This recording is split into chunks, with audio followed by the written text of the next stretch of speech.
the knowledge, the love, and the smile of a seasoned medical practitioner.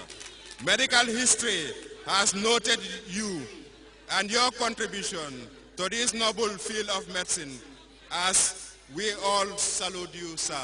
It is a great privilege and an honor for us at the Ministry of Health and Social Welfare to be associated with this important occasion, because we at the Ministry of Health appreciate and acknowledges the successes that His Excellency the President have been able with his intervention on HIV/AIDS, on asthma, hypertension, diabetes, sickle cells, and other diseases that affect the Gambian people.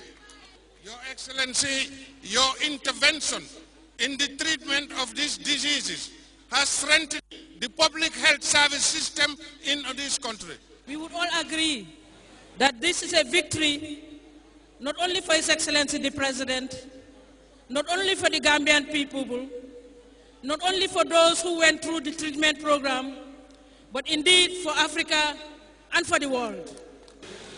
Therefore, we want to take this opportunity on behalf of all of us to congratulate His Excellency the President for this great day, to congratulate all of us for this achievement, because this will go down in history, in our history books, not only in the Gambia, but the world over, that discoveries have been made, and made nowhere else than small Gambia here in West Africa, the smiling coast of Africa, by a great leader who is not only a great leader leading his people, but also being involved as a traditional leader in the treatment program of his people and of course of the entire world.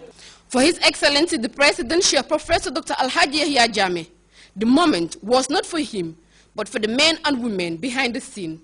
Without their support, according to the Gambian leader, the treatment program would have been impossible. The President used the occasion to extol the likes of Dr. Tamsir Mbow, the Director General of the President's treatment program, whom he described as one of a kind in the medical fraternity.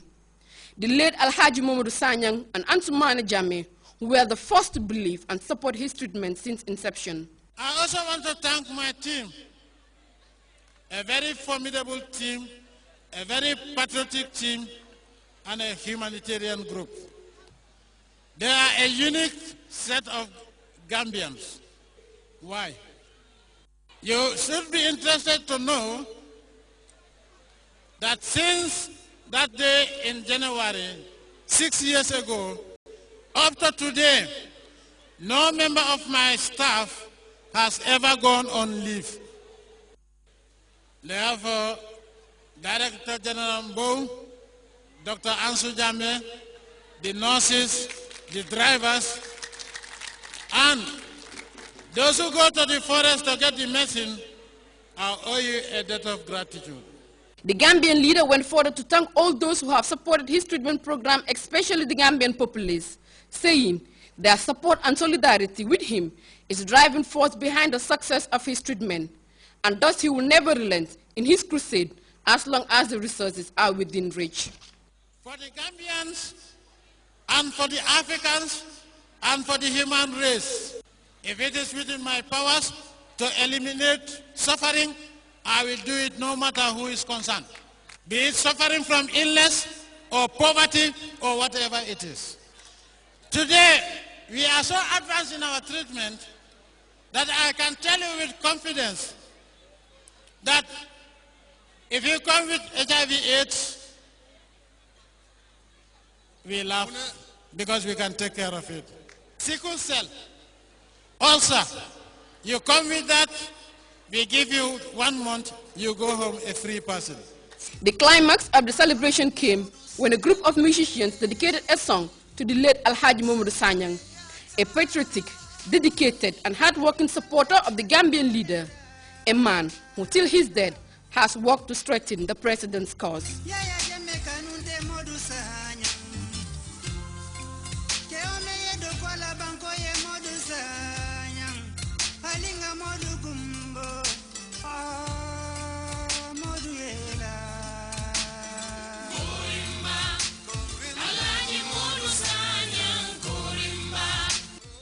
Aissatou Badiane Sarr, Grts.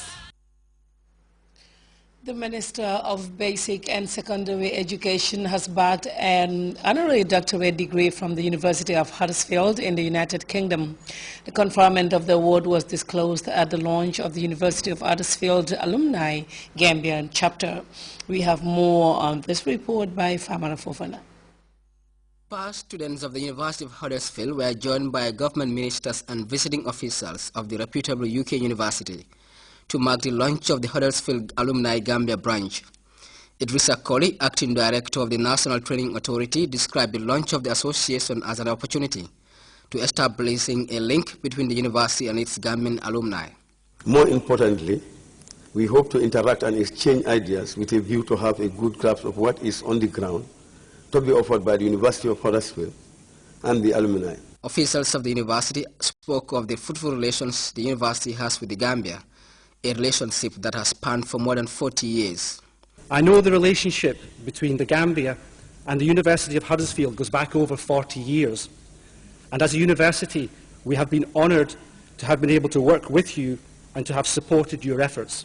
With the University of the Gambia pushing to expand its scope of operations, the launch of the Alumni Association, according to Deputy Vice-Chancellor, University of the Gambia, will provide the UTG the opportunity to build fruitful collaboration with the Huddersfield University.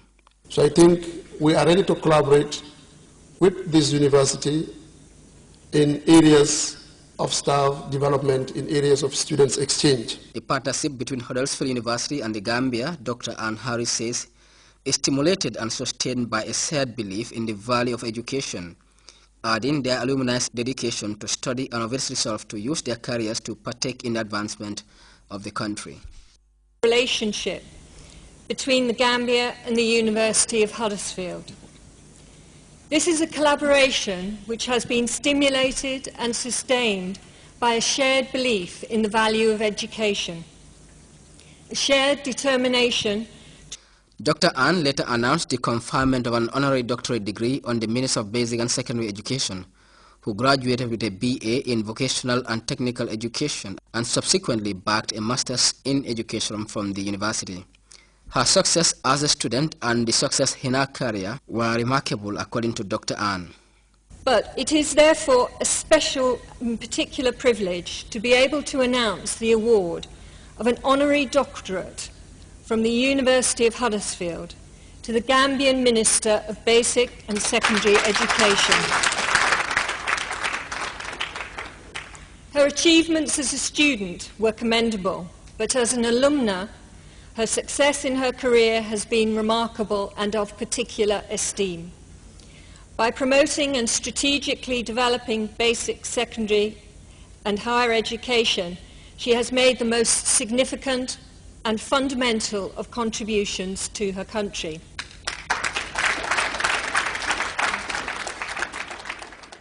Lane Hall, lecturer from the Huddersfield School of Education who happened to tutor many Gambians at the university, reviewed the work of the experiences of Gambians at Huddersfield. As a tutor of many education graduates from the Gambia, I know that the importance of quality education is fully appreciated here. The Minister of Basic and Secondary Education spoke of the significant contribution of the UK University in helping train a great number of Gambians who are now manning key positions in the country. I do hope that this will be the beginning of future cementing of the relationship among the graduates, but more importantly, solidifying the relationship between the graduates and their alma mater, and by extension providing the building blocks for a very fruitful collaboration between the University of Huddersfield and the University of the Gambia.